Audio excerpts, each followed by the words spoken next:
This is the second quarter update of the Amplify Transformational Data Sharing ETF, symbol BLOK. I'm speaking with portfolio manager Michael Venuto. Okay, so Block is an ETF that's actively managed with a focus on investing in the publicly traded companies that are part of the blockchain ecosystem.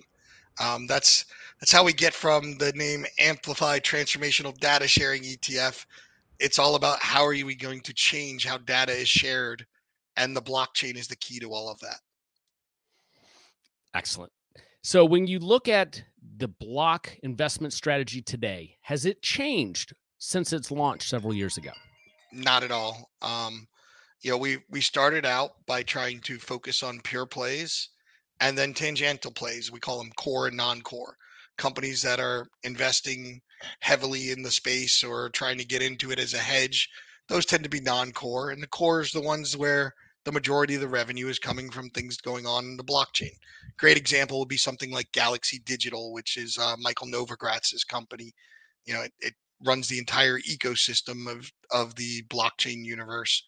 A non-core would be something more like a MasterCard or a Visa, where they have departments figuring out identity and things like that on the blockchain, because they know if they don't get ahead of this, they're going to become obsolete, or say it even worse, extinct. Right. Well, let's pivot and look at portfolio changes that occurred during the second quarter of this year.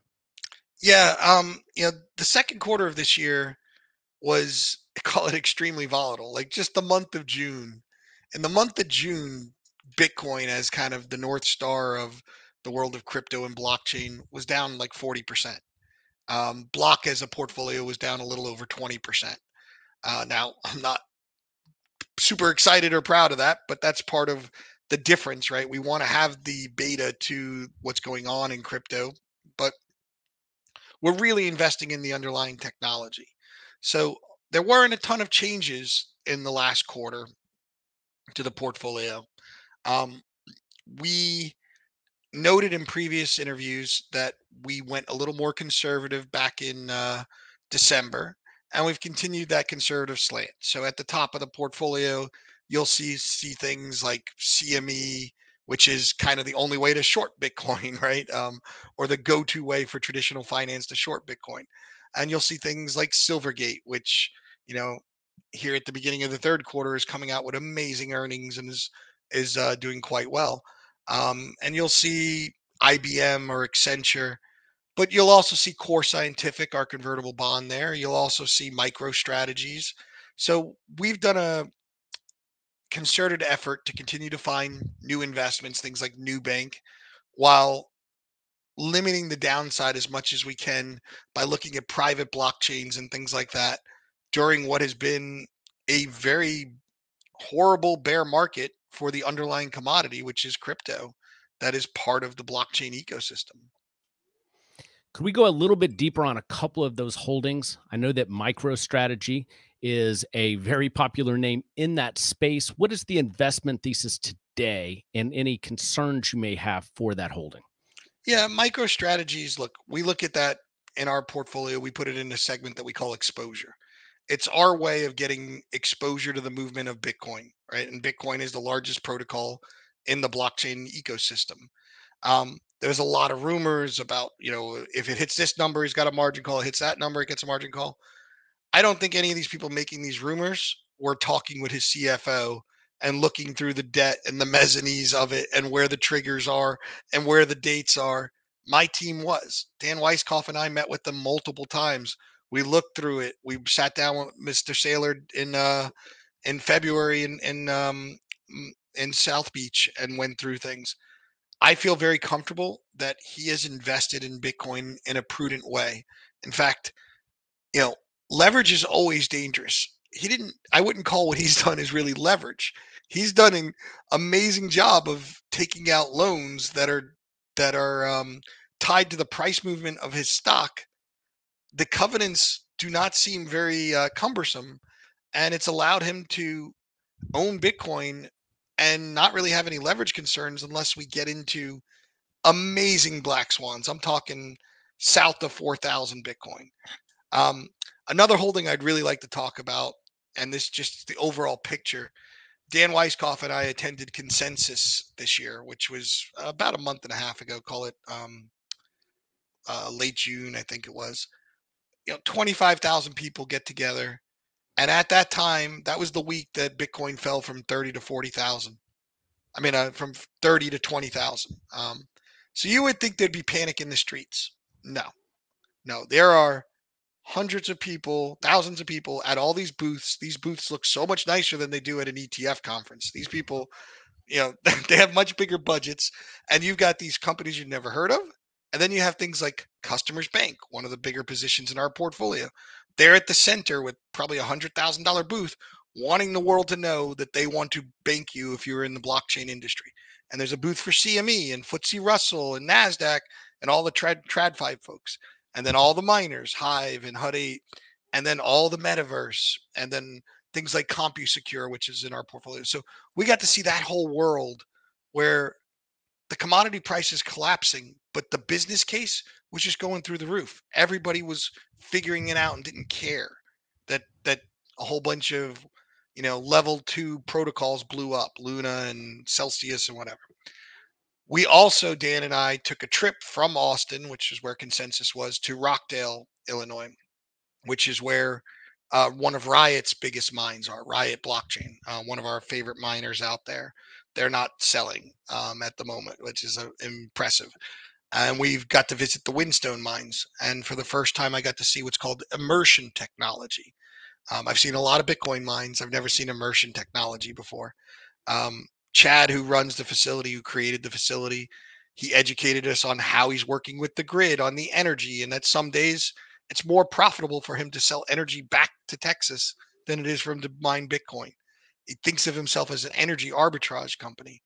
And seeing how cutting the fans off of a miner and sticking them in a vat of oil can produce 20, 30, 40% more Bitcoin, it's amazing. So I guess my point is there's a delinking in the second quarter from what's going on in blockchain to what's going on in the price of cryptos. Seems to be reversing here early in third quarter, but it was an amazing experience that just seemed like two different worlds. It sounds like there's a lot of innovation still going on in the space. One of the names you mentioned earlier that I'd love to get the investment thesis on is IBM in the Yeah. space. What are they doing to be in the portfolio? Yeah. So IBM, I'm not going to say that they're the most pure play blockchain stock out there, right? They very early on realized that blockchain as a technology can be a more efficient way of doing certain things because it allows people to share information without sharing the source. So you all get the aggregated information. So from a business perspective, this makes a lot of sense. So companies like IBM and Microsoft and theoretically Oracle, we'll see after the merger how that's playing out. We don't own Oracle at the moment, but we have in the past. Accenture, they're using the boring version of blockchain really to make big data and logistics work better. Now, is this going to be 100% of IBM's revenue someday? Maybe, doubtful, I don't know. But right now, I know that they are putting effort towards it and they are making money there. And it's honestly been a good place to hide while we've had a lot of problems in the decentralized version of blockchain. Do I expect IBM to be one of my top positions in 6 months when the crypto winter is over? Probably not. Um, do I expect it to be in the portfolio for the foreseeable future? Absolutely. So, Michael, that's a great transition. We're recording this in the beginning of the third quarter of 2022. What's your outlook for the rest of the year? Yeah. So the entire blockchain and crypto industry has just climbed a wall of worry. What do I mean by that? We just saw 4 or 5 big projects that were what I call second layer protocols, right? People who came on the Bitcoin blockchain or Ethereum blockchain or made their own blockchain and acted like the bad people from TradFi did in 2008, right? We just had 6 Lehman moments. We had Luna, we had Celsius, we had 3 arrows or 3, like all of this stuff just happened, and it all put a black eye. And yet Bitcoin survived, Ethereum survived, blockchain is thriving. So I'm glad it's over with. I think the contagion is almost over with. All of it was just greed. It was all, hypothecating yachts and whatnot. And it happens in traditional finance every day. So it's not a surprise to me. So what are our catalysts, right? Like now we're getting back to the fundamentals, the uses, the all that, and we're seeing the prices start to rise. Two things that could make it happen quicker, get back to kind of that stock to flow model of where we're expecting these things. One, clearer regulation. We simply need an executive order that simply states, Bitcoin's not a security, but it's treated as a security for investment purposes. Done. Floodgates open.